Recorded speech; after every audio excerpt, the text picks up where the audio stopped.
J'aimerais qu'on puisse tourner ensemble dans Marc chapitre 16. On va lire partir du verset 17 jusqu'au verset 20. Et nous allons, je vais amener quelques enseignements sur ce que Jésus a enseigné, disant que voici les miracles. Et puis, nous nous posons la question, est-ce qu'il y a encore des miracles aujourd'hui, en notre temps, dans notre époque? D'après la parole de Dieu, Jésus nous dit, oui, il y a encore des miracles. Ça dit dans ces versets, voici les miracles qui accompagneront ceux qui auront cru en mon nom.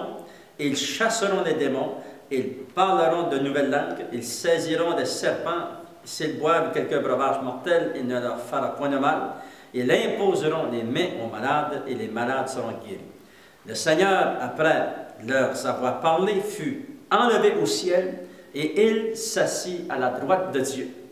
Et ils s'en allèrent prêcher partout. Le Seigneur travaillait avec eux et confirmait la parole de Dieu par les miracles qui l'accompagnaient. Gloire au Seigneur. Mais nous voyons, d'après la parole de Dieu, oui, les miracles se manifestent encore aujourd'hui. Et un miracle, c'est quoi un miracle? Un miracle, c'est un acte surnaturel de Dieu. C'est Dieu qui accomplit un acte souverain. C'est-à-dire, c'est un acte plus grand qu'un acte naturel dans lequel nous vivons. Nous vivons dans le monde naturel, mais Dieu est plus grand. Et par une action surnaturelle de Dieu, Dieu intervient dans notre monde naturel pour guérir, pour délivrer, pour restaurer, pour redonner l'espoir. Vous savez, chaque prière est un miracle. Parce que lorsque nous prions, nous nous adressons à Dieu et Dieu intervient dans nos prières. Gloire au Seigneur. C'est vraiment excitant lorsque nous savons, nous voyons, nous réalisons, nous avons fait une prière et Dieu a intervenu. Il n'y a pas un homme qui pouvait l'accomplir. Ça prenait un acte surnaturel de Dieu et Dieu a accompli cette prière pour nous. C'est glorieux. Alléluia. Et là, on est content, on est heureux parce que nous savons que Dieu est venu à notre secours et que le Seigneur a agi puissamment. Toute prière répondue est un miracle, un acte surnaturel de Dieu. Et Jésus va nous dire, voici les miracles. Il va les nommer les miracles. Voyez-vous, les miracles qui accompagneront ceux qui auront cru. C'est-à-dire, premièrement, pour que nous puissions voir des miracles, on doit croire à la parole de Dieu. Nous devons croire que Jésus s'est assis à la droite de Dieu le Père, comme il est dit dans ces quelques versets. Gloire au Seigneur, il est le seul médiateur entre Dieu et les hommes.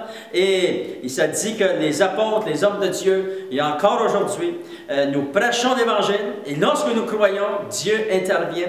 Et ça dit qu'il confirme la parole qui a été enseignée par quoi? Des miracles. Gloire au Seigneur. Les miracles, Jésus en nomme quelques-uns. Il va dire, nous allons chasser les démons. Ça, c'est un miracle. Quelqu'un qui est délivré de la puissance des ténèbres, c'est un miracle.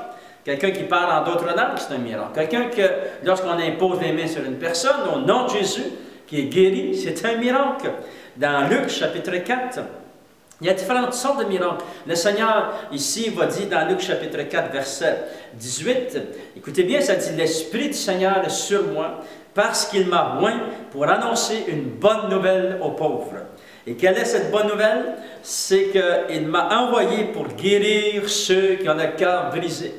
Lorsque notre cœur qui a été brisé, qui a été blessé par des personnes ou des paroles ou des circonstances de la vie que nous avons vécues, lorsque notre cœur est guéri, c'est Dieu qui guérit notre cœur. Ça, c'est un miracle. Le cœur qui était brisé, qui est guéri. Ça, c'est un miracle, ça dit, pour proclamer aux captifs la délivrance. Quelqu'un qui reçoit une délivrance, c'est un miracle. J'ai prié pour une personne qui ça faisait plusieurs années qu'elle fumait, 20 quelques années qu'elle fumait, cette personne. Et nous avons prié un dimanche soir à l'église.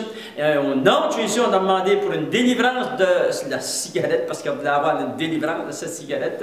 Et le même soir, le lendemain, le lundi, lorsqu'elle s'est levée, elle savait, le goût de la cigarette était parti. Elle n'a plus jamais touché à cette cigarette depuis ce jour. Pourquoi? C'est parce que Dieu a délivré. Lorsque nous demandons, nous recevrons. Alléluia. Il est dit dans la parole de Dieu, ça dit même, et aux aveugles le recouvrement de la vue. Nous savons aussi que le Seigneur guérit ceux qui sont aveugles naturellement, mais aussi, ça parle ici, de ceux qui sont aveugles spirituellement. Ça dit dans la parole de Dieu que lorsque nous donnons notre cœur au Seigneur, il y a un voile qui est enlevé devant nos yeux. Et là, maintenant, nous commençons à comprendre les Écritures. Ça, ils appellent ça le voile spirituel qui est enlevé. Gloire au Seigneur. On essayait de lire la Bible avant et on ne comprenait absolument rien. Mais après qu'on a accepté le Seigneur nous touche, nous montre des choses dans la parole de Dieu. Ça, il appelle ça la nouvelle naissance. Alléluia.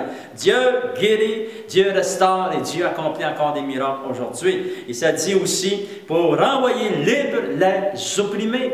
Lorsque quelqu'un est opprimé, vous avez probablement déjà entendu dire « Ah, j'entends des voix de ceci, des voix de cela. » Le Seigneur est venu pour libérer ceux qui sont opprimés. Et ça, c'est encore un autre miracle. Et je me suis posé la question, est-ce que Dieu accomplissait aussi des miracles dans l'Ancien Testament? Eh bien, si vous avez votre Bible, vous allez pouvoir le lire dans Exode chapitre 15. J'aimerais vous lire 2 versets, verset 24 jusqu'au verset 26. Et Dieu a agi puissamment.